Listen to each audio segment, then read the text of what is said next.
Do you have the ability to mute out folks from time to time? You know? Let me look. Nope, it doesn't look like it. Okay.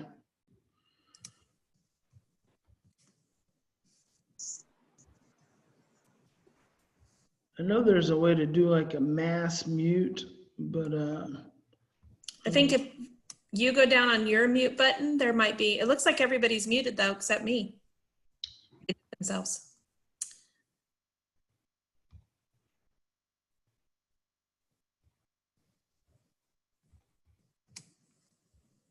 okay. Cool. All right. Hey, well, good afternoon, everyone. And thank you guys for having me to come and spend some time with you all and to share some early childhood education. So I hope everyone is doing well and staying safe. I'm Bryan Post, and Lindy brought me on here to participate with you all. I'm going to hop onto my PowerPoint. There we go. Share my screen with you. Those of you who can see it. And if you have questions during the presentation, please just go ahead and type them into the chat. And I think Lindy's going to hang out for a while. When I'm in presentation mode, I can't see anything except from my screen. But if you do, I think all of you have the ability to unmute yourself at any time. So you could just kind of chime in. I had a couple of suggestions for some questions prior to, but not very many. So if you guys do have any kind of questions that come up, feel free to let me know. And as you come on, if you could remember to mute your background, that'd be great. Usually there's a little speaker, and all you gotta do is click on it, and that'll mute out your background. And so I just did that. So, I'll watch the chat box for you. Okay, fantastic. So let me ask a question. Lindy, is everyone in the group today works with children, early childhood education children? Yes, they're 0 to 5 years old. We do have a couple of parents who asked to be here too. So there's a couple. Fantastic. So 0 to 5. 0 to 5. That's beautiful. Okay, so I'm gonna be jumping around quite a bit. My name is Bryan Post. I have slides. I kind of jump around here and there. But again, if you guys have questions, just let me know, because I want to be of service as much as I possibly can with you all. And I want to mention this real quick. Almost every day, 5 days a week, I do a daily parenting show called Post Daily Dose. It's the best little 10-minute parenting show on the planet, because it's the only 10-minute parenting show on the planet. And I answer, various questions and give some kind of insight for the day. And so you guys can find me there on Facebook at Post Institute. And like I said, I'm usually there 5 days a week, right at about 4:30 p.m. Pacific Standard Time. And I think to date, there's a little over 425 daily videos that are on that Facebook page. So there's a ton of information and content if you want to learn more, if you like what it is that I share with you today, and you just want to learn more about my approach to working with children. And so some of you don't know me, and I'll tell you a little bit more about who I am, but I am the clinical director of an agency that serves Crescent City, Del Norte, as well as Humboldt, as well as all the way down to Butte County and down to the Bay Area.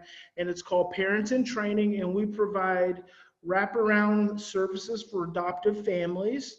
And so that's kind of what brings me to the area. And today, I just want to say thank you to Foursquare Church for hosting me in this environment today, because Wi-Fi is not very good, and Pastor Roger gave me an opportunity to come here, tap into some of their Christ organized Wi-Fi, which, that's the best Wi-Fi ever, is Jesus's Wi-Fi. So I figured I couldn't go wrong with Jesus Wi-Fi, and so here I am, and no delays so far.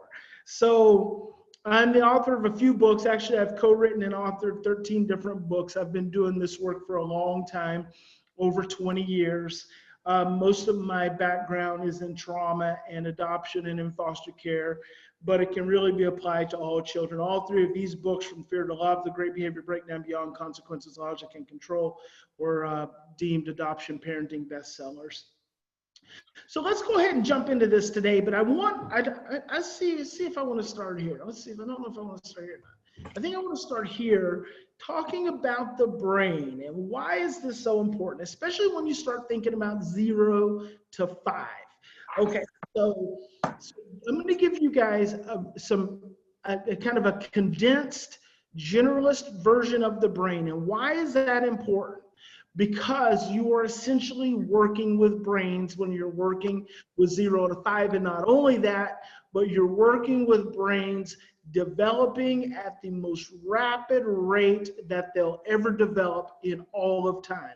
From conception to 5 years of age, the brain develops 95% to 95% capacity from conception to 5. And so when you have these little kiddos, their little brains are literally on fire and they're growing at this really rapid rate. And the first part that I really want to kind of hone in on is this little structure called the amygdala. The amygdala is your fear receptor in your brain, and this is so important because your amygdala really dictates to a significant degree if children are able to be happy, if they are able to listen, if they're able to cooperate, if they're able to participate with the other children in the classroom, as well as with you as the teacher. But what I want you to, so I'm going to take a little different spin with this information today. And I was thinking about this morning. Anytime I work with schools and do presentations with schools, I always immediately dial in focusing on the kids. But anytime I work with parents and anytime I work with clinicians, I always start by talking about them. And so I want to flip the script just a little bit today. And I want you, instead of thinking about the children in your classroom, I want you to think, and I want to encourage you, if you just signed in, if you could click the little microphone, it'll mute out all your background noise. And I'm supposed to probably have some capacity to do that myself, but I haven't been able to figure it out. So my apologies. So I'm going to take a little bit different spin today. And I want you to think about yourself. It's easy to think about the children that we serve, but it's so much more important to think about this information in the context of you personally, because every single one of you at some point was 5 years old. Every single one of you. Let me see if I can help you.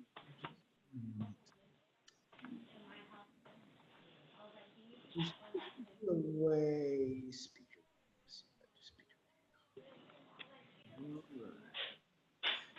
Bryan, if you go to the bottom of the participants list, Okay, you were talking, was that you, Lisa? yeah, that's me. Okay, So, I see it. Manage participants, thank you. Yeah. There we go, perfect. Wonderful, voila. Okay, so if you want to unmute your sound at any time, ask a question or whatever, you have the ability to do that. All you gotta do is hit that little sound. So that'll be fantastic. So let me go back over here to our share screen. All right. So as I was saying, all of you at some point in time has been 5 years old. You've all been 4 years old. You've all been 3, you've all been 2, you've all been 1. And at some point in time, you were all babies. And why is that important? It's important because we are all the same. The experiences you had from conception to the age of 5 are no different than the experiences that the small children that you are now serving have had. So when you think about this information, I want you to first think about it in the context of yourself. That is so very important. When I talk about the amygdala, and here's something that's important. As early as the 4th week after conception, the fetus can hear. As early as the 4th week after conception, the fetus begins to hear. As early as the 2nd trimester, the fetus has the ability for psychological processing. So as early as the 2nd trimester, the fetus is already thinking. See, these early experiences begin to create the blueprint for all of our future relationships. John Bowlby, the father of attachment, in the 50s and 60s, said that the first 3 years of our lives established the blueprints for all of our future social and emotional relationships. The first 3 years, but then the decade of the brain came along in the 90s and said, actually, it all goes all the way back from conception and goes all the way up to 5 years old, the blueprints of all of our future relationships. Now, here's something I want to really share with you guys. One of the things that, and I'm an adopted child, for those of you who don't know, I was in foster care for a little small period of time. And so I was adopted as an infant, so was my sister. We're not biological. But I had a lot of behavior problems as a child. My sister had a lot of behavior problems too. But my sister's behavior problems uniquely matched up with my parents' own traumas and early experiences, which then created a lot of conflict in my home growing up. I oftentimes say I grew up in World War III. See, I was also a Head Start alumnus. So I actually started my early education, my early childhood education in Head Start. My mother started as a volunteer, and then she became a Head Start instructor, and then she eventually ran a Head Start classroom, and then she eventually became the parent coordinator for a whole great big region. So I have a deep roots in the early education area. So the amygdala is the first part of your brain to start to develop because it's the part of your brain that's responsible for stress. So it's the part of your brain responsible for cortisol. Your amygdala is fully online and developed by the time you're 18 months old. So it's really important. By the time you're 18 months old, your amygdala is fully developed. So your fear receptor is turned completely on by the time you're 18 months old. What does that mean? That means that you have the ability to sense all manner of threat in the environment. That's why 2-year-olds are so inclined towards aggression, because your amygdala is your fear receptor in your brain. All it does is it senses threat in the environment. It does not think. It's all emotional, and it reacts. It reacts, and it goes into attack, fight, flight, or freeze. I want you to remember those 3 things. My nose is itching. There must be something flying around in the room. Fight, flight, or freeze. Those are the 3 initial reactions, 3 reactions of the amygdala, and the first one is almost always to freeze. Now, this is going to be really important as we move forward and we understand, we start looking at actually educating and connecting and teaching and working with some of these children. So the freeze reaction is the first one. That's when the child literally just freezes, where you ask the child a question and they freeze. They act like they don't even hear you. And then you've got the flight experience. That's where the child runs away. And then you've got the fight experience. That's where the child attacks. But almost fundamentally, by and large, children will freeze first before they determine whether to fight or to flee. Now, once the amygdala signals that threat, and remember, it's all emotional, it releases cortisol, which then comes over to the hippocampus. It passes the hypothalamus, comes over to the hippocampus. The hippocampus is the part of your brain that is responsible for your short-term memory and also for sending the signals to allow you to think clearly. So the hippocampus actually sends the signals to the prefrontal cortex, the orbitofrontal cortex, also known as your brain's executive control center for all social and emotional relationships. Now here's where it gets a little tricky. Your amygdala releases cortisol. I said it passes the pituitary. Your hypothalamus sits next to your pituitary and then hits the hippocampus. If the cortisol is not interrupted, it overwhelms the hippocampus. And Joseph Ledoux, this is so important, especially from the perspective of early childhood education. I work with children. I have spent over 20 years now working with severely traumatized children and stressed out families. So I've seen a lot of those children in classrooms. I worked with a lot of teachers over the years. I'm actually writing a book on education as we speak. In fact, I was supposed to have had it done last year, but I didn't get it done. So now I'm trying to get it done this year, and I should have been getting it done while we were all quarantined, but alas, I did not. So I'm still working on it. So here's the thing.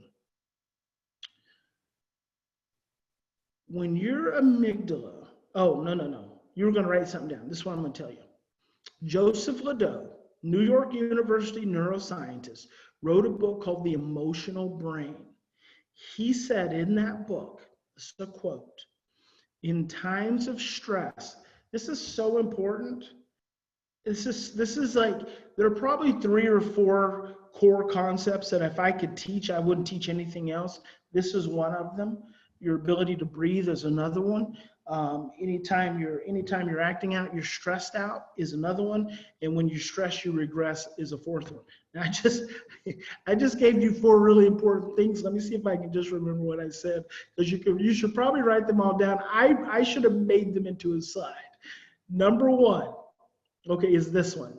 In times of stress, your thinking becomes confused and distorted, and your short-term memory is suppressed. In times of stress, your thinking becomes confused and distorted, and your short-term memory is suppressed. Excuse me. When you become stressed, this is not just the kids that we work with. This is us, adults. Now think about this. If this applies to us as adults, imagine how more sensitive children are. When you become stressed out, you stop thinking clearly, and your ability to remember is turned off. When you become stressed out, you stop thinking clearly, and your ability to remember is turned off. Now think about that as teachers, and think about that as parents too, because I know many of you are parents. I'm also a parent. I'm an adopted parent. I have a son, and I have 2 daughters. My oldest biological daughter is 25, just turned 25 yesterday. And then I have a 17-year-old daughter. So 27-year-old son, 25-year-old daughter, and a 17-year-old daughter. So think about this. This applies to us as adults. In times of stress, our thinking becomes confused and distorted, and our short-term memory is suppressed. I'm going to give you the 4. So that was number 1. Number 2, in times of stress, the most effective thing you can do for yourself and for another person is to breathe. Breathing is the one proven way to interrupt your stress physiology, to breathe. Practice your breathing, become conditioned. I'm going to show you how this all works in the brain in just a moment. Become conditioned to breathe when you're stressed. Become conditioned. Condition yourself to breathe when you're anxious. Begin conditioning yourself to breathe, because breathing reduces stress and it turns on your oxytocin. Your oxytocin is your brain's anti-stress hormone. Talk about that in just a moment. Number 3 thing, I told you I gave you 4. Number 3 thing, in times of stress, when you're in times of negative behavior stems from stress. There. Negative behavior stems from a state of stress. That's number 3. Negative behavior stems from a state of stress. Number 4, in times of stress, we regress to earlier emotional states. In times of stress, so you've got a 5-year-old, but when that 5-year-old becomes stressed out, he is now an infant. He is now a 2-year-old. Those 4 core concepts are so important to everything that I teach. So I hope you wrote those down, and I hope you'll spend some time thinking about them, because it can be life transforming. So repeat the 4th one. Is there a question? The first one? The 4th one? The 4th one, the last one. The first one. The last one. In times of stress, our thinking becomes confused and distorted, and suppresses our short-term memory. In times of stress, our thinking becomes confused and distorted and suppresses our short-term memory. I think she wanted the last one too. Oh, and so let me give you all 4. So you got that one. In times of stress, our thinking becomes confused and distorted, and our short-term memory is suppressed.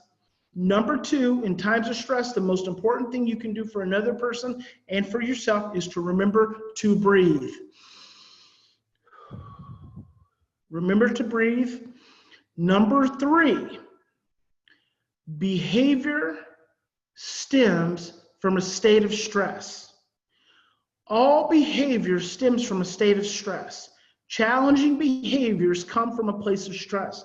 When your child is in a state of misbehaving, it's because they are stressed out. I'm going to go a little deeper into this, but I appreciate you guys asking.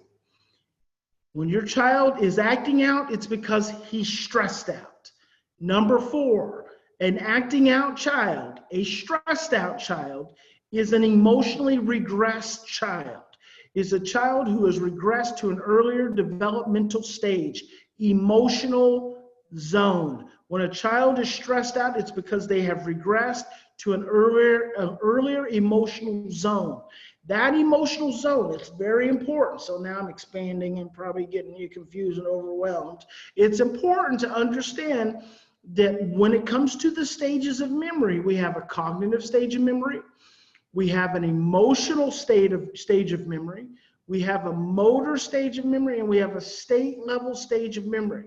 The emotional memory and the state level of memory are really intimately connected. But what's important about this is when you get stressed out, your state level and your emotional memory drives everything. When you stress, you regress, and your emotional state dictates everything else. You may be 5, but when you're stressed out, you become a 2-year-old, and that 2-year-old emotional state dictates everything else. There's research that says some adults in times of stress have the capacity to revert to infancy. Adults. Now imagine how much more likely it is for a child to regress. If an adult, when faced with stress, regresses to infancy, imagine this for a child. Now, here's what's important about this. Well, it's all important, obviously.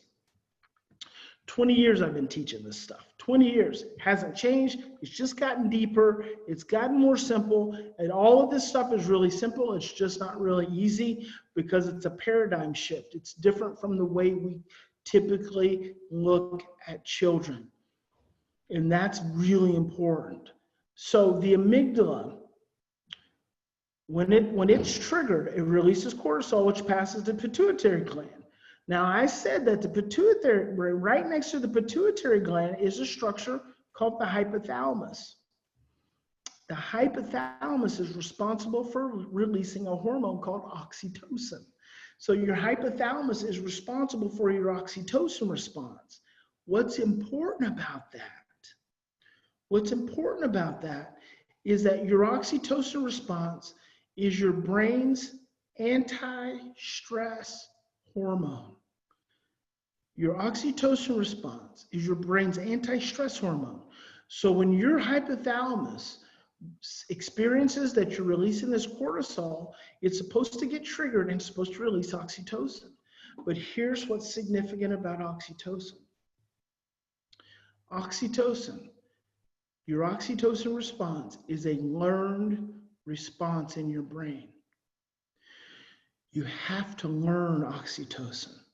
As opposed to cortisol, it's automatic because stress is irrevoidable. I mean, it's unavoidable. It's natural. It's, you know, when you eat food, you have to become stressed to digest the food. So it's automatic. It's essential. But your oxytocin response is actually a learned response in your brain. So that when you get stressed, so it starts when you're in utero, obviously. When the mother, as she is experiencing the world, she is feeling really good about the pregnancy or feeling really stressed about the pregnancy. She's eating really good food or really bad food. She's either being loved and supported or she's not being loved and supported. She has shelter, she has security, she has predictability, or she has total instability. And then what is happening in the mother's perception of the outside world, she actually starts to train the brain's oxytocin response. And then once the child is born, when a baby cries, that's a signal of stress. And when the parent comes and nurtures the baby, what they're actually doing, and we don't talk about this enough, it's so important. When a baby is in a state of distress and the parent comes and rocks the baby, feeds the baby, changes the baby's diaper, we know that the parent is meeting the baby's need. And therefore, we have said that by meeting the need, the baby feels better. But actually what's happening is that in the process of meeting the need, the parent is actually triggering oxytocin in the infant's brain, and it is the oxytocin that is settling and calming the infant. When a mother is breastfeeding, we know how amazing, we know that that's a beautiful process. It's just like even if you're not breastfeeding, even if you're bottle feeding your small child, you're bottle feeding them, they're relaxed, you're looking at them, you're smelling them, they're smelling you, you've got that good contact. What's actually happening is their brain is developing an oxytocin response. So this just continues hundreds of thousands of times. And this is what goes into helping children when they begin to get older, 1 year old, 2 years old, 3 years old, 4 years old, 5 years old, begin to tolerate stress. You've all worked with children, you've all had children in your classrooms who had very little window of tolerance for stress. That's a concept I like to teach. When we wake up, we all have a window of tolerance for how much stress we can handle. And over the period of the day, based on the events we encounter, the experiences we have, that window of tolerance gets smaller and smaller and smaller. Every child you work with, just like yourself, all of us, we all have a window of tolerance for how much stress we can handle. In fact, I didn't have lunch. I had a couple of eggs for breakfast, so I haven't had anything else. I can actually feel my body, like I can experience my window of tolerance. I spend a lot of time trying to be really mindful. I spend a lot of time breathing, trying to be mindful of my energy, of my thinking, of my thoughts, so I can feel my window of tolerance, just because I'm not hungry, but my brain and my body tells me that I should be eating at this point, and I'm not. So I'll push through it, but it's good for me to be aware of, because that weighs on my window of tolerance. By the time I get through with this presentation, my window of tolerance will be smaller. So if I had to go spend some time with someone else, if I had to go engage in another activity, I have to recognize that my window of tolerance has already gotten smaller, and I need to do something to take care of myself. See, self-care means recognizing your window of tolerance and taking the necessary steps to expand it and make it bigger. When you make it bigger, that's when you're able to function better and more effectively. So see, during the day, during the period of time, our window of tolerance gets smaller and smaller and smaller. Our window of tolerance is what is constantly activating and utilizing our brain's oxytocin response. See, some children have a stronger window of tolerance than other children. Most 5-year-olds have a bigger window of tolerance than infants. Most 5-year-olds have a bigger window of tolerance than 2-year-olds. But as time goes on, that window of tolerance gets smaller, and some of their windows of tolerance are smaller than others. Some 5-year-olds that you work with, they don't act like 5-year-olds at all. They act like 2-year-olds. That's because that's where they're at emotionally, because their window of tolerance shuts quicker. And when the window of tolerance shuts, they can no longer tolerate anything. That's very important. When the window of tolerance shuts, they can no longer tolerate stress the same way. I'm grabbing a notebook because I actually have some really cool concepts I'm going to share with you guys from a presentation I did with my good friend Jeanette Yoff not long ago. In fact, I am going to, hey, Lindy, could you go on YouTube and pull up Bryan Post? Or maybe we'll do this together. You guys want to do this together? How about we? Because we have no structure, right? Like we're not operating. No one's telling us what we can and can't do. So why don't we just do it together? Because I like doing stuff like this. Move my screen here. Stop this and show. Bam, bam. Let me go right here. I want you guys to have this because it was such a good presentation. I want to post it in the link so you guys will have it. It's right there. Yeah, it's 2 hours. So now you're getting a double dose. Now you're getting like a triple dose of Bryan Post, a triple dose of Post. Hey, a triple dose of Bryan Post. There we go. Now we're going to get out of there. We're going to come back to here. We're going to come back to here. And where's the chat? Where's the chat? Where's the chat? There's the chat. Put it right here. So you all can copy and paste this. Boom! Now you all have it. And that's a 2-hour webinar I did with Jeanette Yoff. Actually, people paid for that. You guys are getting it for free because I like you. Because in the morning, we're having waffles. I just love saying that. In the morning, we're having waffles. Okay, back to the presentation. Here we go.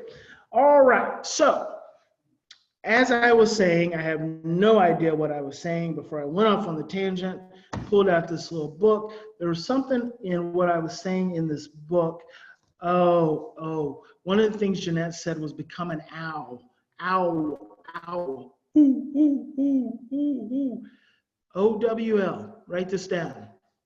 Observe, watch, listen.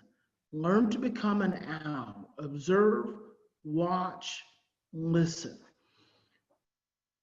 The reason I started off by talking to you guys about paying attention to yourself is because of this. Number one, you all have an oxytocin response. Your experience with your parents and with your caregivers when you were children is what establishes the basis for your oxytocin response right now. The way you deal with stress is by and large dictated by your first 5 years, and that's for you as adults. You have the ability to be much more conscious. Now, let me show you something that's really tricky. Did I tell you the hippocampus completes its development at the 36th month? So the hippocampus, the structure of the brain that's responsible for your short-term memory and your ability to begin thinking clearly, isn't fully formed until you're 3 years old. Now think about this, guys. We're early childhood specialists. You all are early childhood specialists. You're serving these little tiny developing brains. These major structures in their brains, which will impact them for the rest of their lives. The amygdala, 18 months, it's fully formed. But the part of their brain to really help them think clearly, they have very little to no problem-solving capacity at this point. Your hippocampus is required for any degree of problem solving, because problem solving means going back into your brain network and comparing a present situation with a past one. And based on the way you dealt with it in the past is how you deal with it in the present. That's how all of us solve problems. But if you encounter a problem and your short-term memory is not fully developed, you can't remember how you dealt with it the last time. So your hippocampus, it completes its development at the 36th month, 3 years. Now, let me tell you something. I'm talking about normal, healthy developmental trajectory. A lot of you work with children who come from really stressful environments. You have parents that are neglectful because of their own histories, because of drug and alcohol abuse. You have parents that were in foster care. Now they've had children. Now their children have been in foster care. So you got parents you have children that are in foster care. You have some of these children that are adopted. You don't have an adopted child without trauma. You don't have a foster child without trauma. Trauma is any stressful event which is prolonged, overwhelming, and unpredictable. And those traumatic events can change the brain. So it definitely, so let me tell you how trauma changes the brain. One way trauma changes the brain is that it makes the amygdala more sensitive. It makes this amygdala hypersensitive, because trauma is any stressful event. It's prolonged, overwhelming, and unpredictable. And what that event continues to do is it continues to activate the amygdala, which means the amygdala gets stronger. Well, the amygdala is pouring out all that cortisol. When that cortisol is not interrupted, it actually damages the hypothalamus, which controls your oxytocin response, and it damages the hippocampus. Dendrites in the hippocampus will actually shrink and shrivel over a period of time of being bombarded by cortisol. And they've done a lot of this research with soldiers returning from war, and comparing their hippocampal structures before they went to war versus after they've come back from war. So a lot of these children you guys are sometimes dealing with actually suffer from post-traumatic stress disorder. And so the amygdala, 18 months, the hippocampus, 36 months. Now your orbitofrontal cortex, much the same as your hypothalamus. This is very exciting. Your orbitofrontal cortex, your executive control center for social and emotional relationships, you know when it completes its development? Not at 4 years old. Nope. Not at 5 years old. Nope. Not at 15 years old. 25 years old. 25 years old before we have a fully formed prefrontal lobe. 25 years old before we have the full ability to contend with our social and emotional relationships. This impacts all of us. One more thing I want to talk to you about the brain before I go in a little deeper. When you are a small child, all your memories get stored in a part of your brain called the brainstem. The brainstem is actually the first part of your brain to develop. It controls your heart rate, your pupils, your blood pressure. It controls everything. At the very base of your brain, your amygdala sits right above your brainstem. So it's at the very base of your brain. Now, what you have to understand, not only for yourself, but what I want you to understand for the children that you are serving, is that most of the memories from 0 to 5 are pre-verbal memories. Memories before there were words. Now, obviously, most children can talk when they're 5, but just because you can speak at 5 doesn't mean you have the cognitive capacity to put words around an experience. So a lot of these early experiences that children have, all the way up for sure, 0 to 3, are called pre-verbal experiences. What's important about a pre-verbal experience? With a pre-verbal experience, it doesn't have words. It doesn't have a coherent memory structure. It just has an energy to it. It just has an emotion to it. And I'll talk about the 2 primary emotions in a moment.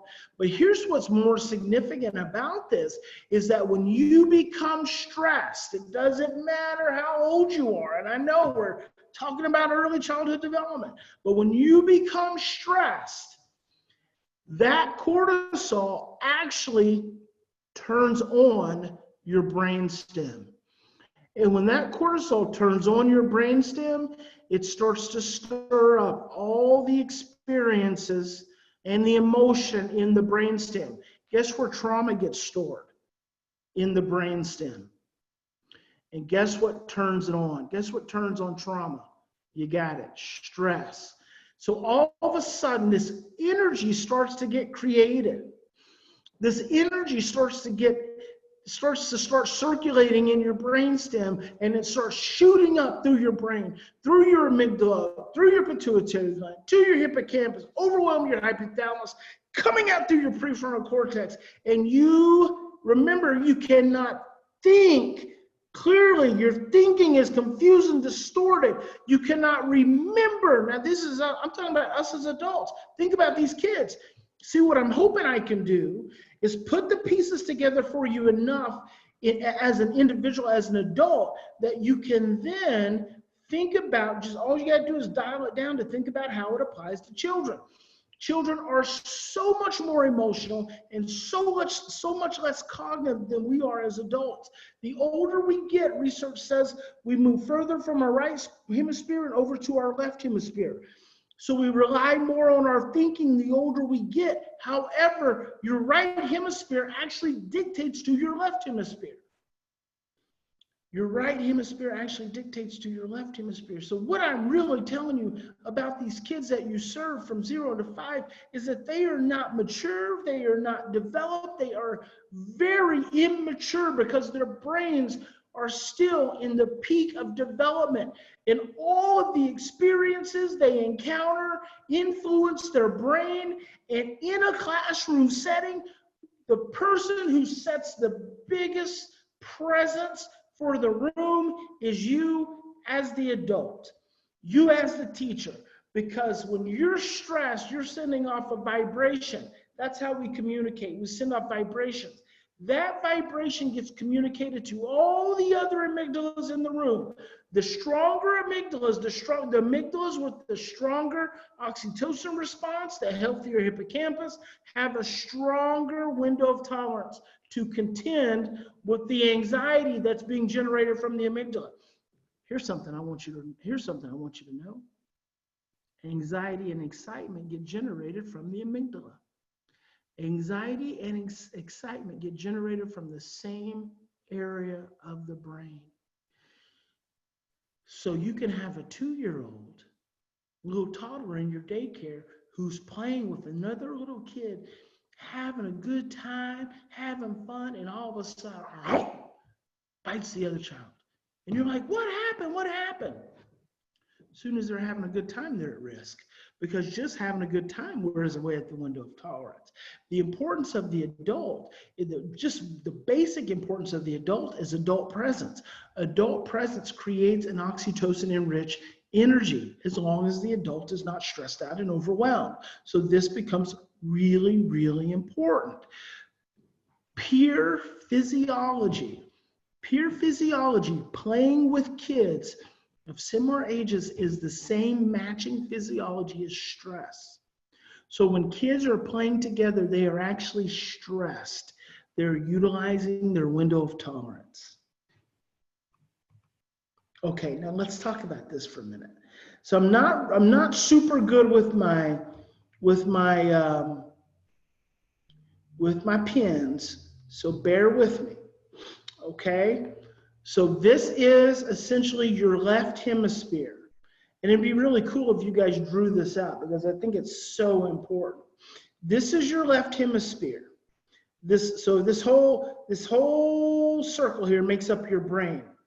But this quarter of the structure right here makes up your left hemisphere, which is the thinking part of your brain, right? This is where all your thinking comes from. Right here, the left hemisphere. But guess what? If you look at that, that's a quarter of the pie chart, right? If that's a quarter of the pie chart, ask yourself the question.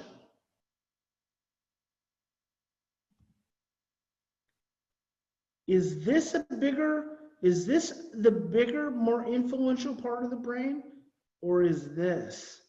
Because this part of your brain, guess what? This is your emotional brain.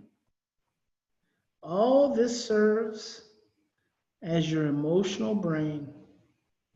Imagine that. All this is the emotional brain. And did you hear me earlier? I said the emotional brain. What is the emotional brain? The emotional brain dictates to the thinking brain. And see, that's why what Joseph Ledoux said was so important. When he said in times of stress, our thinking becomes confused and distorted, and our short-term memory is suppressed, it's because stress originates down here. See, this is where the brainstem is, and this is where the signals originate. So when we're stressed, the signals are all originating down here in the right hemisphere. And this is why your thinking becomes confused and distorted, because your hippocampus and your hypothalamus are all structures of the right hemisphere. They're all structures of the emotional brain. Your prefrontal cortex, this is your left hemisphere. This is your thinking processing part of your brain. So from a perspective of early childhood education, when you have children that are stressed, the most important thing you can do is help calm them down. Because until they calm down, they cannot actually think clearly. They cannot actually remember. But see, calming them down has to happen over here. You have to calm this part of their brain down. See, this is where you calm them down. You calm them down in their emotional brain. And how do you do this? Have you noticed how you calm children down? Do you calm down the children in your classroom by giving them another assignment? Do you calm down a child in your classroom by giving them another task? No, typically you don't calm children down that way, do you? You calm them down through eye contact, through tone of voice, through touch, through timing and intensity, through gestures. You notice how you calm them down, and what is that doing? What that's doing is it's actually speaking to the emotional parts of the brain. See, your ability to calm yourself down, lower your anxiety, dials down your amygdala. When your amygdala gets dialed down, you start changing. Instead of communicating a vibration of anxiety, instead of communicating a vibration of stress and fear, what you're actually doing is communicating a vibration of calm. You've all experienced those adults, the ones that are calm and the ones that are anxious, the ones that are relaxed and the ones that are stressed. And the two people don't have to say a word. It's just like kids too, actually. There are kids who are hyper and there are kids who are relaxed. There are your chill kids, and then there are your kids that are hard to reach. They're hard to reach. Either they're shut down or they're outside of themselves. See, all of that comes back to the emotional brain. So you really want to focus on helping a child get regulated first. And as you help the child to get regulated, and I know that's a term I'm just now using, getting regulated. Regulation is the ability to calm stress, keep stress within your window of tolerance. It's the ability to manage stress within the window of tolerance. That's called regulation. Dysregulation is the experience of stress outside of your window of tolerance. Okay, so now let's go here. I'm going to stop my share for just a moment. I'm going to go back here. I'm going to ask you guys, does anyone have any questions? Does anyone have any questions? Because if you don't have any questions, I'm going to actually let you take a 5-minute break, and then we will come back and we will continue to rock and roll. And if you do have questions, just put them over here in the board, in the little chat at the bottom. It's probably going to be best, because if you unmute, I still can't hear you that well. But just type them into the little group chat and I will attend to those. And then if not, let's go ahead and take 5. See you here in 5 minutes.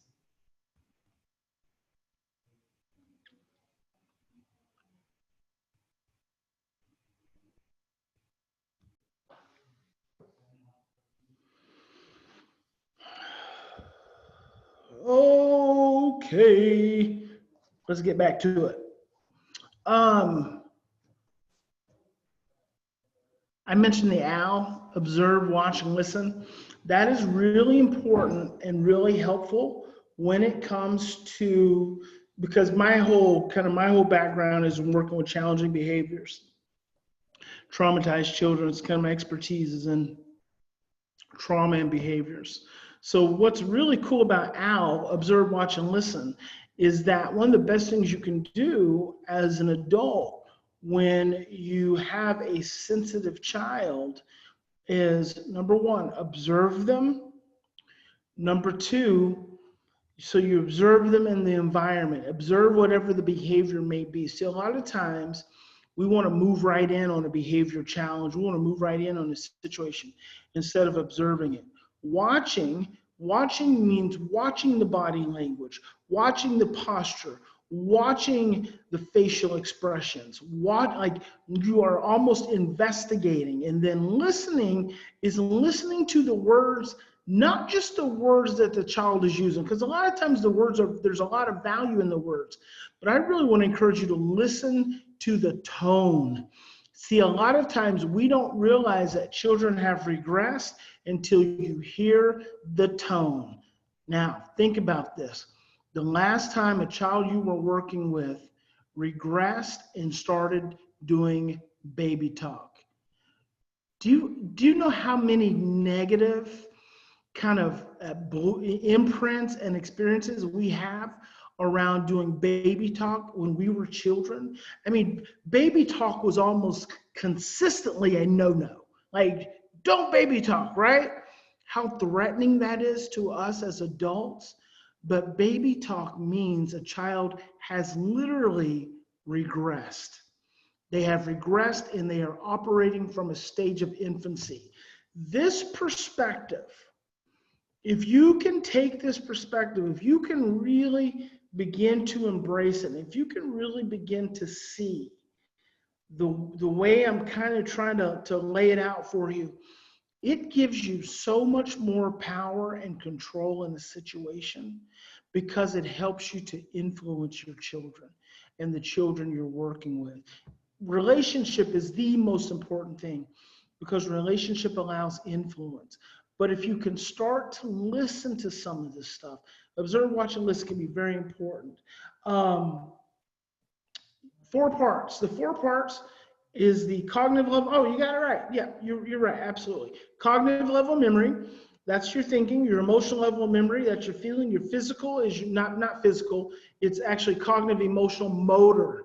Motor instead of physical, which is kind of the same. But your motor memory is like the automatic movements, like the automatically turning the computer on without thinking about it, automatically picking up the cup to take a drink of water, automatically walking, moving your toes. All that's motor memory. And then underneath that is your state level of memory.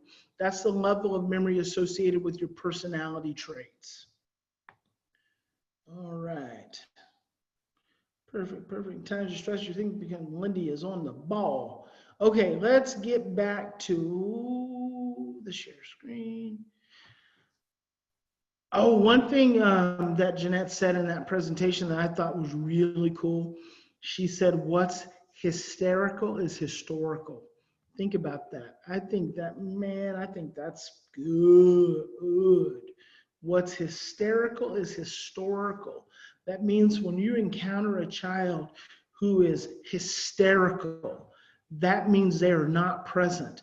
That means they are operating from a place of history, historical. Hysterical behavior of a child demonstrates brainstem activity because the brainstem is where we store all the trauma. The brainstem is where we store all the overwhelm. So when a child is hysterical, it's because the child is in their brainstem. They're not in their upper thinking part of their brain. So trying to talk to, it's really no different than even with an adult. Trying to talk to a child or an adult who is in a place of hysterics will get you nowhere but more frustrated. The first thing you have to do is you have to slow down, you have to calm down, you have to breathe. You have to lower your anxiety because in that moment, their brain is so activated and so sensitive and taking in so much input. Anything you do can literally overwhelm them even more. So the first thing you have to do is you have to slow down.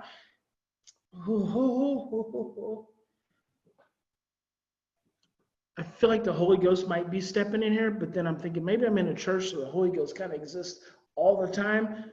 I want to start preaching on you guys because that's Pastor Roger's role. I'm just here to teach. But let me tell you something.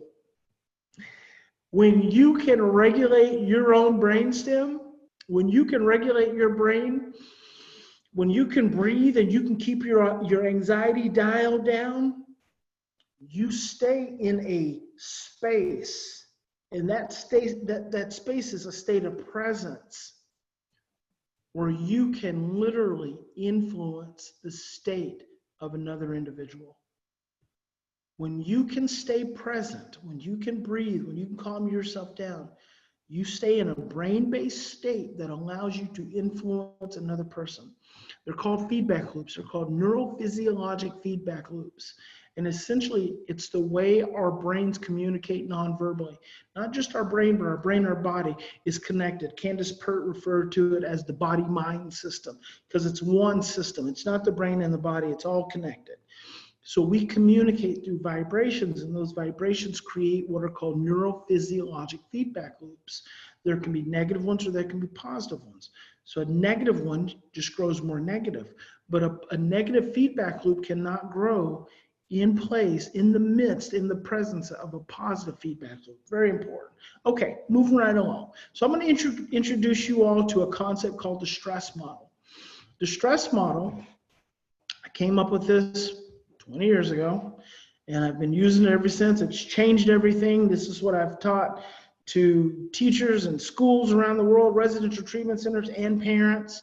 So I'm always coming back to the stress model. It's very basic. The stress model says all behavior arises from a state of stress. And this is the original model. Now, some people that teach the stress model, they'll give it a different colors and flames and, you know, blocks and all this stuff. But I like to stay with the basic. This is how I originally developed it. And the reason I like to stay with the basics is because it means something to me. When I say all behavior, I mean all behavior. I mean the behaviors that you are dealing with right now in your home, in your classrooms, with kids. I mean, now you've got a whole nother level of challenge. And I'm not sure, like from an early childhood development standpoint, I don't know what school and all of that looks like for you guys, as much as like for, you know, grade school, the elementary schools, the high schools and stuff. But there's this whole nother level of anxiety that we have to contend with because of COVID-19. But all behavior arises from a state of stress. In between the behavior and the stress is the presence of a primary emotion. There are only two primary emotions. I want you to remember this: love and fear. I was just talking, and I'm going to back up just a little bit. I was just spending some time with a family before I came over to the church to do this presentation with you guys. And here's one of the things that we do in our society. We become obsessed with children's behaviors. These parents, I brought this family into here to Crescent City, got them in an Airbnb and spending the week with them. You know, very challenging children. They're in our adoption wraparound program. The child he's 10 years old, had a lot of problems in school. He has a lot of problems adopted. He has a lot of problems in his family. But the traditional mental health system, just like the traditional educational system, is predisposed towards taking children with behavior problems and putting them in a box and saying what they are and are not capable of. Putting them in a box and saying what their future is going to be and what their future isn't going to be. And then these messages, these stories get communicated to the parents. Well, we are in positions of authority. So when we speak something about something we're supposed to know, then obviously, you know, a teacher, a parent is going to take it to heart. So then you have psychiatrists that are involved in some of these children's lives. You have psychologists, you have more therapists, you have, you know, pediatricians that are involved in some of these children's lives. And they speak to the parents about the child from a capacity of fear and negativity. Fear and negativity. So the mom said today, I know he's going to be in prison in the future. That just hurts my heart. It just hurts my heart. It gives me the chills. I know that he's got a future, you know, of criminal involvement. And finally I said to the mom, and Dad was there too, and I said, look, And I really want to encourage you all to consider this. For the most challenging children that you work with, in any given moment, we have two choices when it comes to this child. We can project a future of hope. We can project a future of possibility. We can project a future of positivity over this child, or we can project fear, failure, and negativity. We have that choice. We have that choice.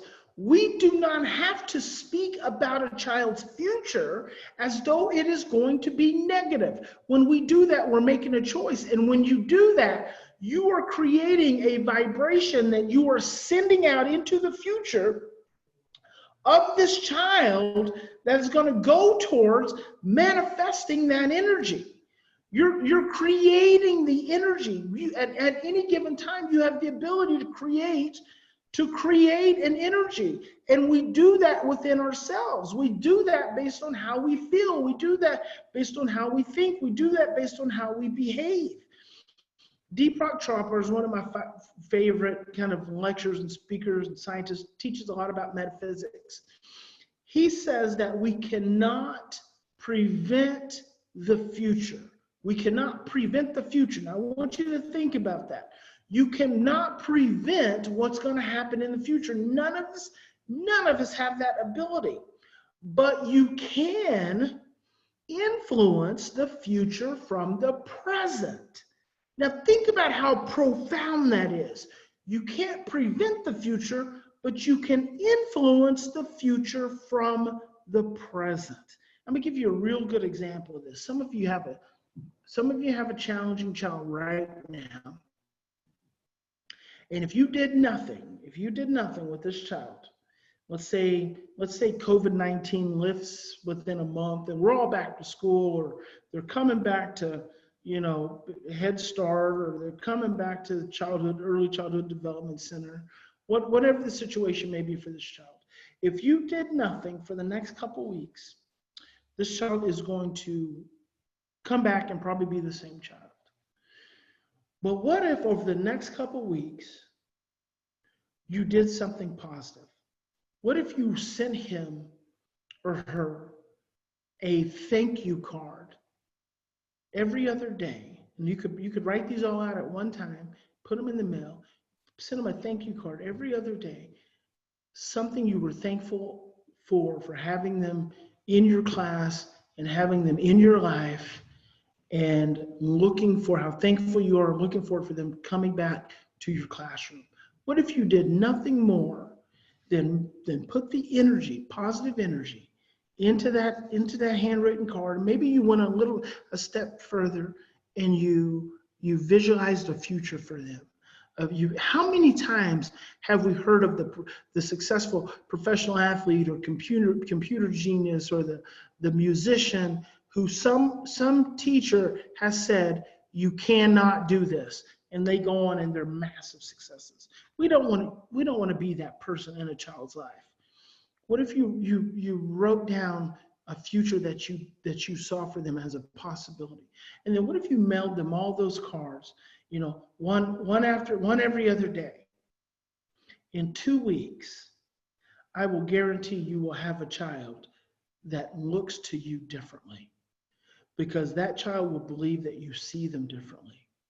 And because you're taking the efforts to identify and to write that out, you're actually seeing that child differently. That is taking your present energy and projecting it into the future in a positive way. We all have the ability to do that.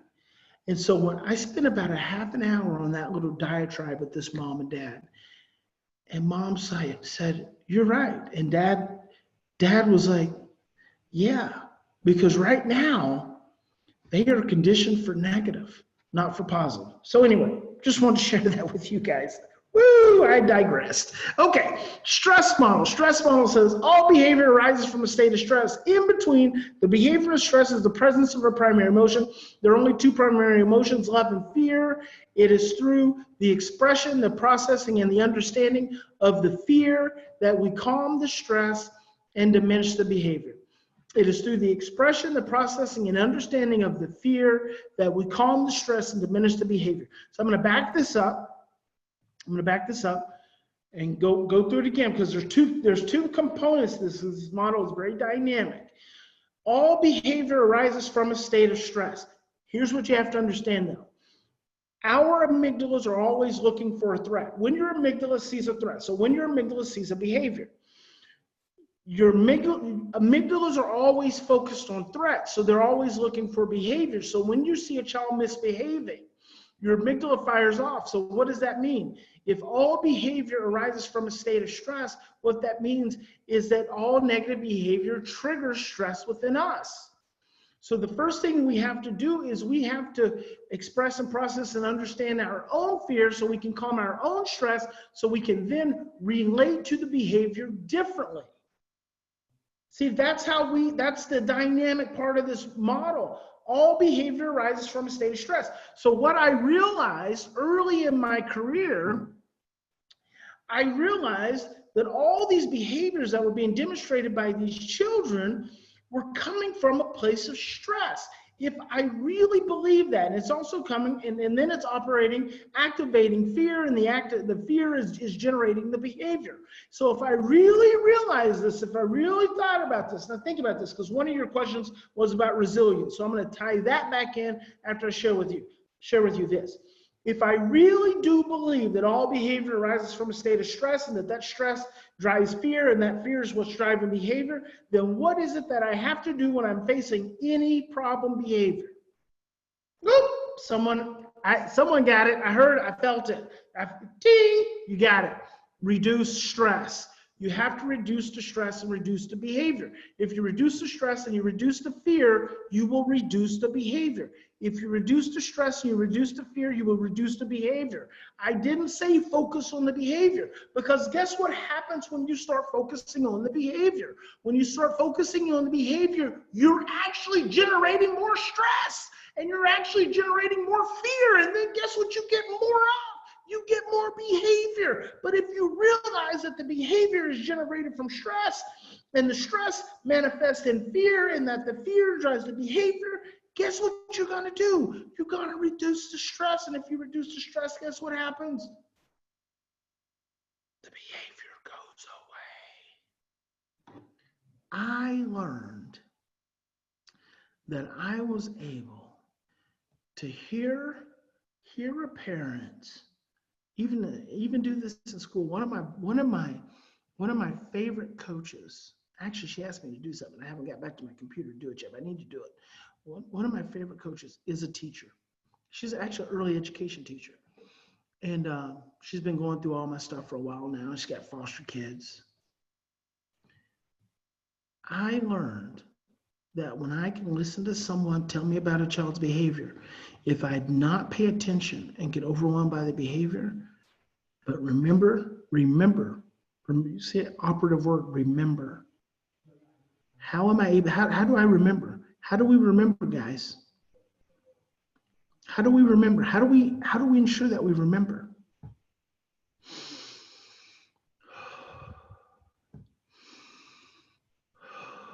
Breathing.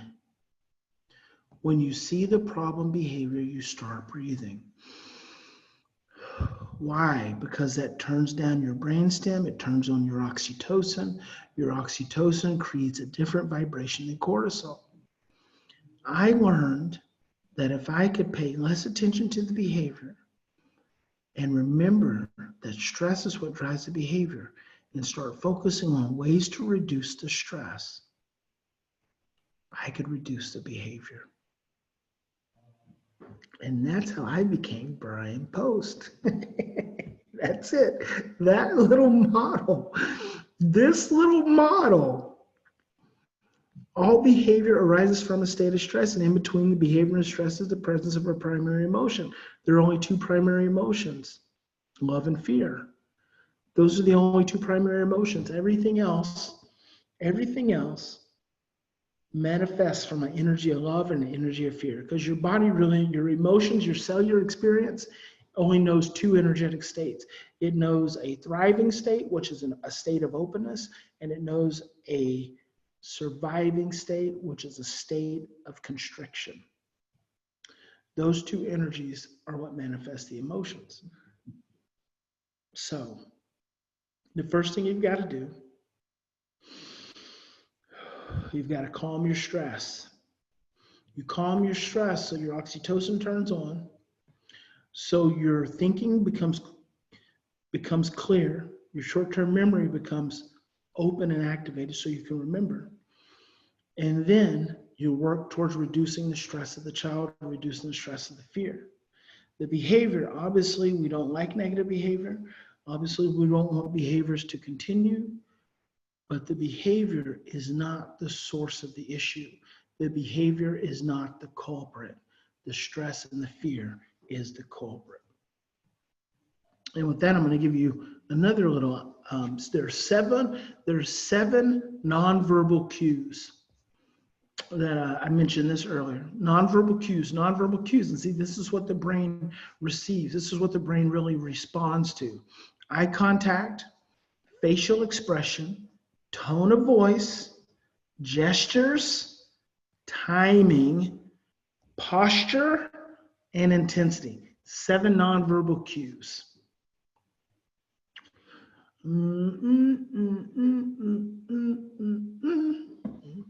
Okay.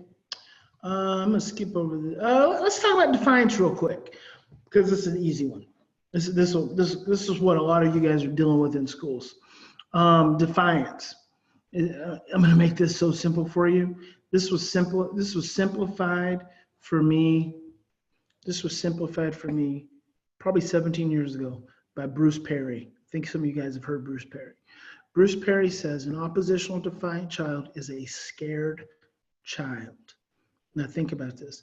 An oppositional defiant child is a scared child.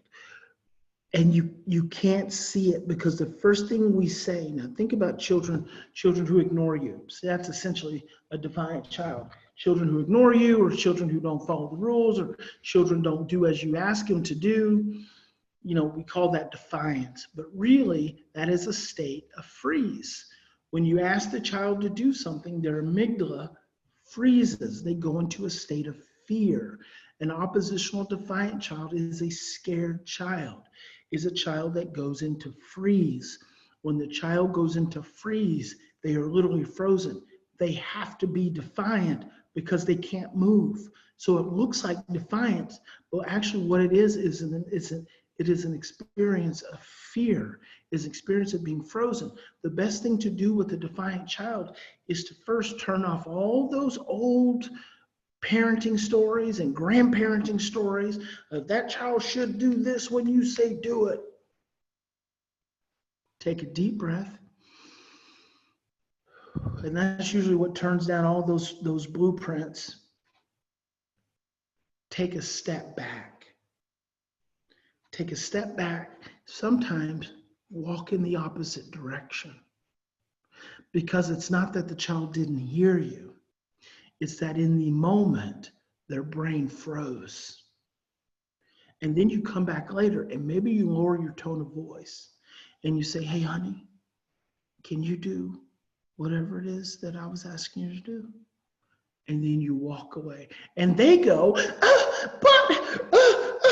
they start huffing and puffing. Well, there's a reason for that. Now, I'm not going to talk about that though. There's a reason for that. The reason for that is that they're transitioning. And I said I'm not going to talk about it. I just went right into talking about it because it's important. They're transitioning. The huffing, the puffing, the yays, the no's, the upsets is attitude and a feeling expression. Let's talk about 3 pathways because I want to tie into this. There they are.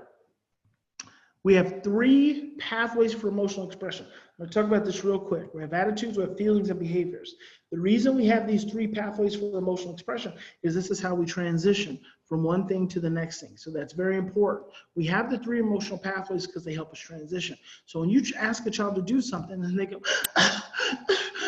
or they roll their eyes, guess what? We have stories and messages that tell us that that attitude expression is not okay. Where does that come from? That comes from our own childhood. Our own parents that said, don't roll your eyes at me or I'll knock your eyes into the back of your head. Right? They did that. You can't roll your eyes. But guess what rolling your eyes really is? It's an attitudinal expression. You know what an attitudinal expression is? It's an energy transition. It's a point of transition energy. Why do we need to transition energy? In order to do what's being asked of us. That's why when you have a defiant child, number 1, by giving them a heads up of something that's going to come. Number 2, making the request and moving away. Number 3, coming back with a little bit of repetition and a little bit of patience and reminding them, maybe give them a little touch, reminding them is how you 9 times out of 10 can get them to do what you ask them to do without having to ever raise your voice or yell or do anything really ugly that's just going to create more stress. And then when they have the attitudes, what difference does it make? It really, now I'm saying some big stuff. And then after I say this, I'm going to go back and we're going to look at some very specific parenting things. Think about this, guys. And I said this to a parent the other day. In fact, I'm going to tell you exactly what I said to the parent because I sent it in a text.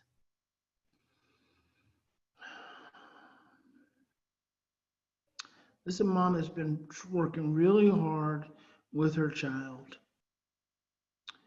And I said to her, I said, I want you and your son. I want you and dad to work on just loving your son for a couple weeks. A text message, I'm reading it to you. That's all. Just loving him. You both are focused too much on him doing things or getting away with things, and in the process, you've lost the strength of relationship. Without it, you have very little influence. Without relationship, you lose the ability to influence. Relationship is, now I'm not reading, I'm talking to you. Relationship is the most important thing. I'm going to stop my screen so you can see my whole face. Relationship is the most important thing. When you lose the relationship, you lose everything. Okay, very important. Yes, Lisa, I will repeat the 7. So I said, you both are focused too much on him doing things or getting away with things, and in the process, you've lost the strength of relationship. Without it, you have very little influence, and it needs to be restored. You've got to restore the relationship. Your son needs to feel love. He needs to feel loved. Currently, he does not feel loved enough. Love is secure. He feels insecure. Love and fear cannot coexist. Take some time to breathe and think about this. And then she said, makes sense, just hard. And then I said, yes, it is hard to get out of our own way and to stop doing the same thing and asking for a different result. They've been struggling with this little boy for 12 years. He's even been in residential for like 2 years. I think 12 years is long enough. It's time you all feel loved. And then I said, sweet Jesus, I'm not sure that any of the 3 of you really do. Because I don't know if they really do feel love. And so it's really important that we get to that place where our children can feel loved. Okay, so the 7, Lisa, so there was eye contact, facial expression, tone of voice, gestures, timing, posture, and intensity. Intensity is how intense your words are. The intensity, like you can say something, but you can have an intensity to it. You can have intensity to your body posture also.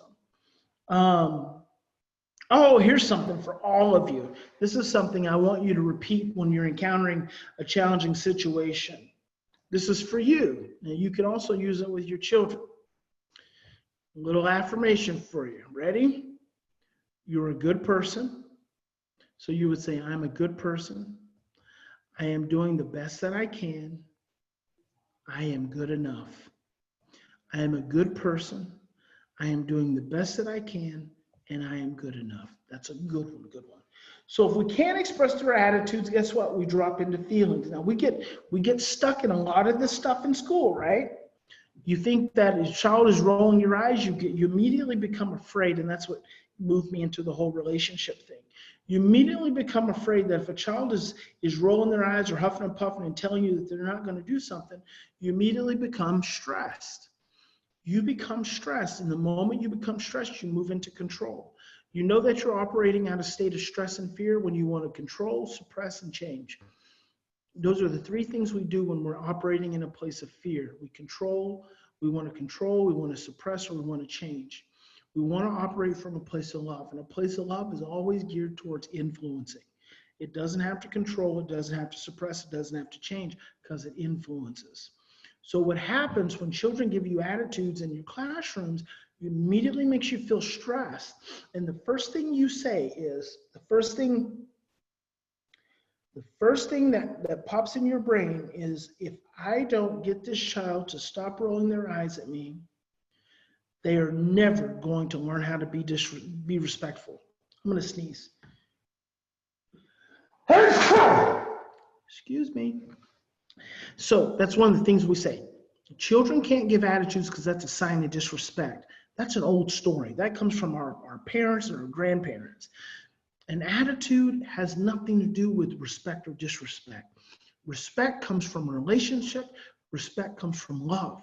A child's expression of feelings. The reason children express their feelings is because they're trying to transition their energy.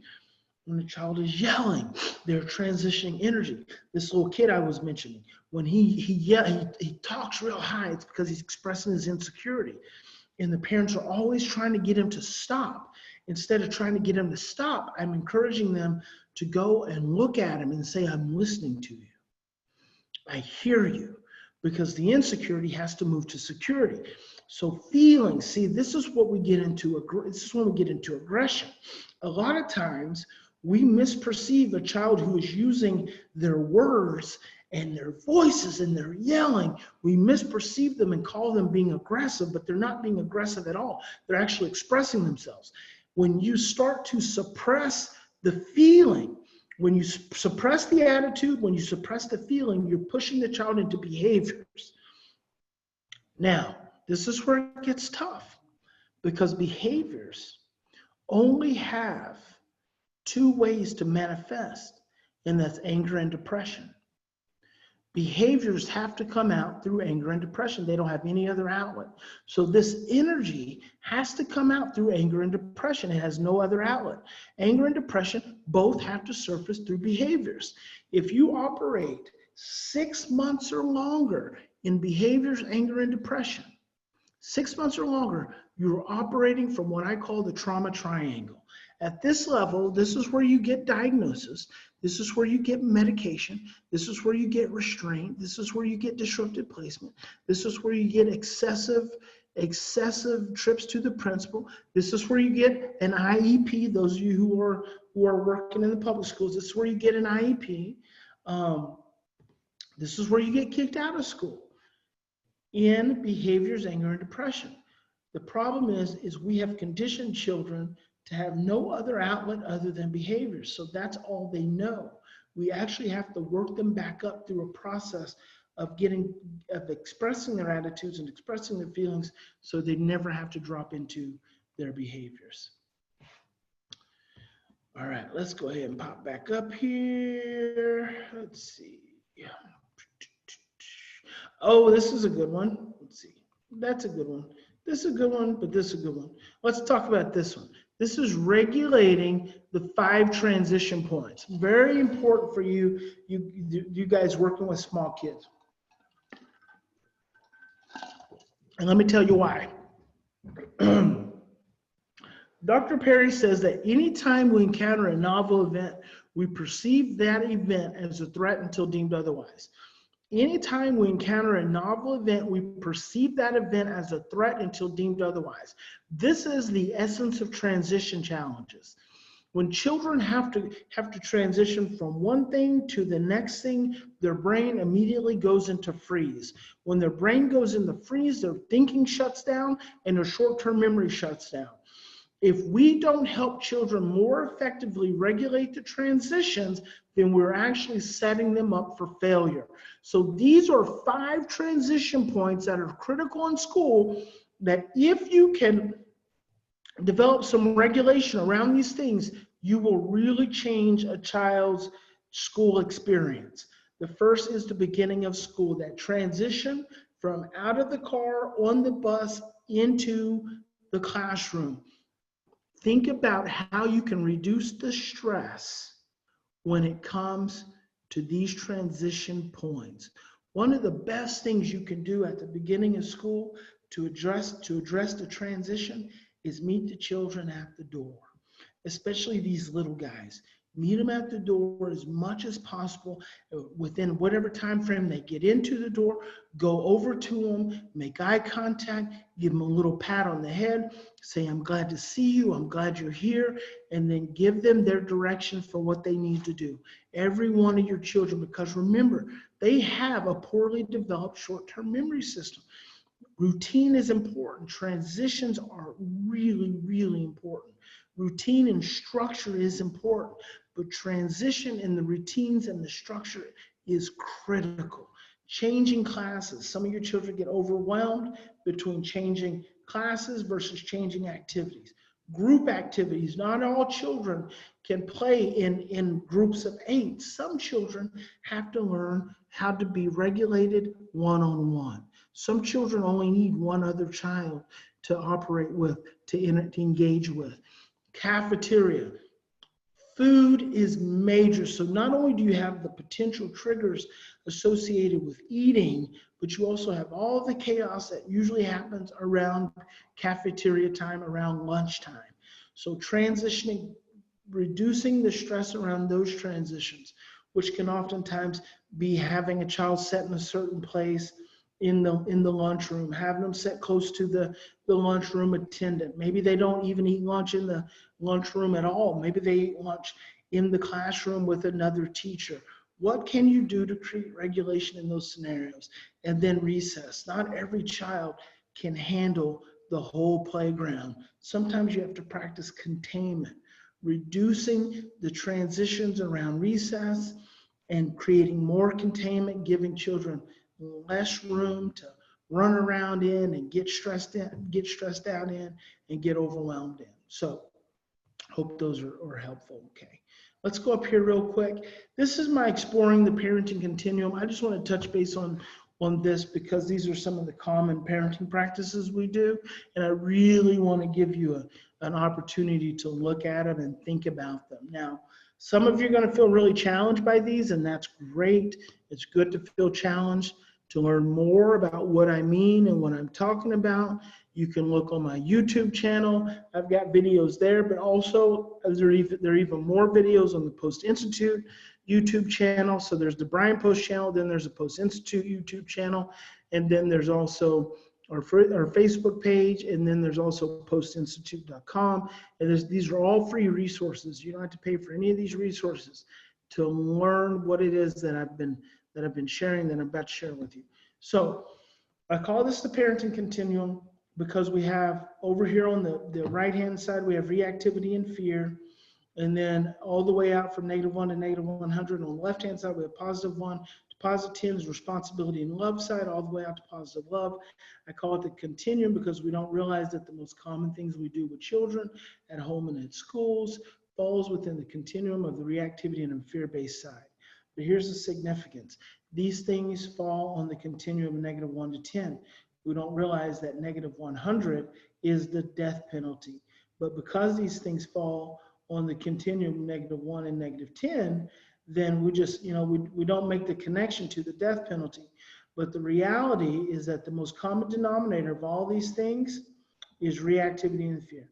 So the most common denominator, time out. Children don't act out for attention. They act out because they need attention. So don't do time out, do time in. Children don't act out for attention. Children act out because they need attention. So if you have a child in your classroom or you have a child in your daycare, in your group, that is whiny, that's irritable, guess what that child's demonstrating to you? They're demonstrating that they're stressed out. Remember, all behavior arises from a state of stress. They're demonstrating that they're stressed. And if they're stressed, that means they've gone outside of their window of tolerance. If they've gone outside of their window of tolerance, then that means their oxytocin response is not producing the way and as effectively as it needs to. So guess what the option is? Now, this is what we fight against. The option is to give them our presence. I know. You've got 15 other kids in your classroom and you can't always attend to the one, but let me tell you about that statement. Number one, all of the children in the classroom don't need your attention like this particular child does, or these 2 or 3 children do. They need your attention more than the other children because they have the less effective oxytocin response. All the other children have a much healthier oxytocin response. That's why this one doesn't need time out. He's already gone outside of his window of tolerance for how much stress he can handle. That's why the one who's whining and who's stressed, that's why they don't need to be sent in the hall or they don't need to be sent away. It's because their oxytocin is not working. They need your presence. Your presence turns on their oxytocin. And when you can truly turn on their oxytocin and you can meet that regress place, sometimes you might have to stand over by them a little while longer. Sometimes you say to them, here are the magic words. 3 magic words you can use with almost every child.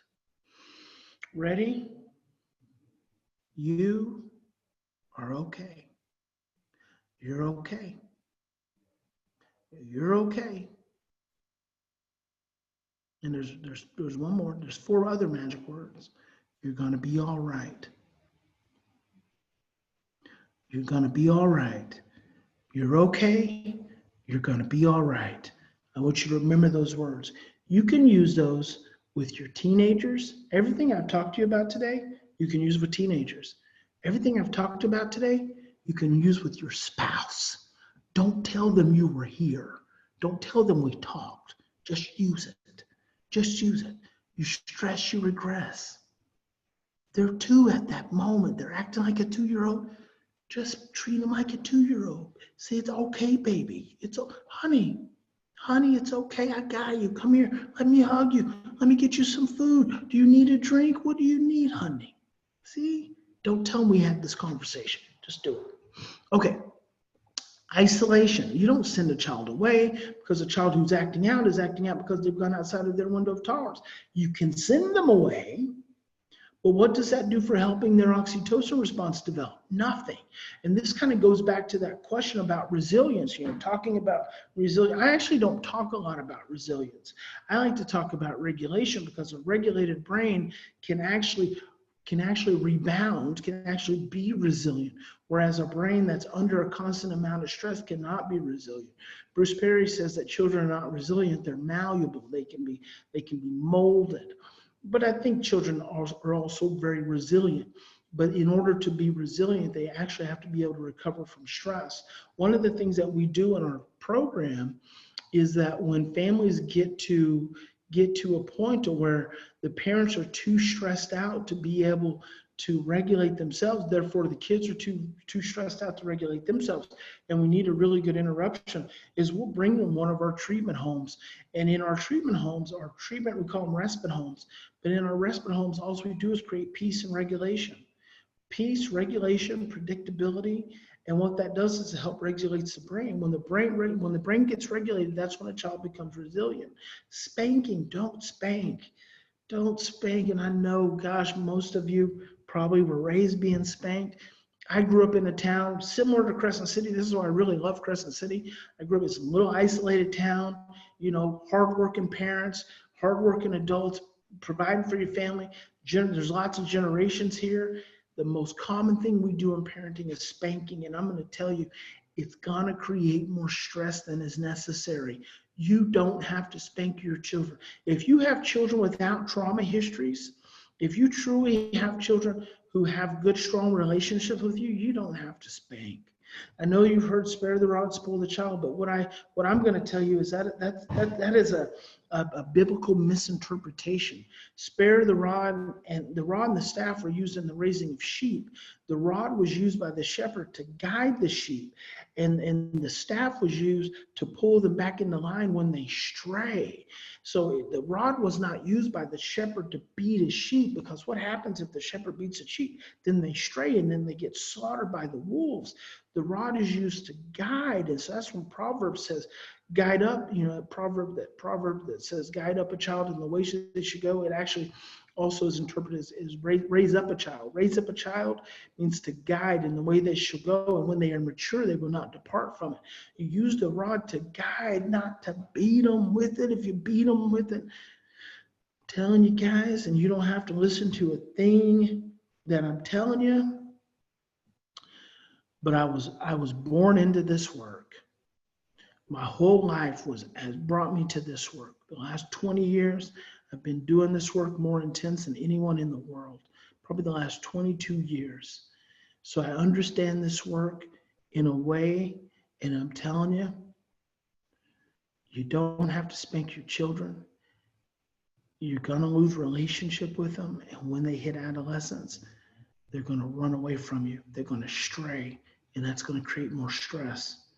Love your kids. Love your kids. Love your kids. That's the key. Guide them. Let them make mistakes, because you can't keep them from it. They're going to make mistakes. Consequences. Now, this was a big one. Consequences and behavior modification, especially in classrooms. Consequences don't actually teach responsibility. That's what we've been told they do. Here's what you have to keep in mind, that when a child is doing something they're not supposed to do, 9 times out of 10, it is because they are stressed.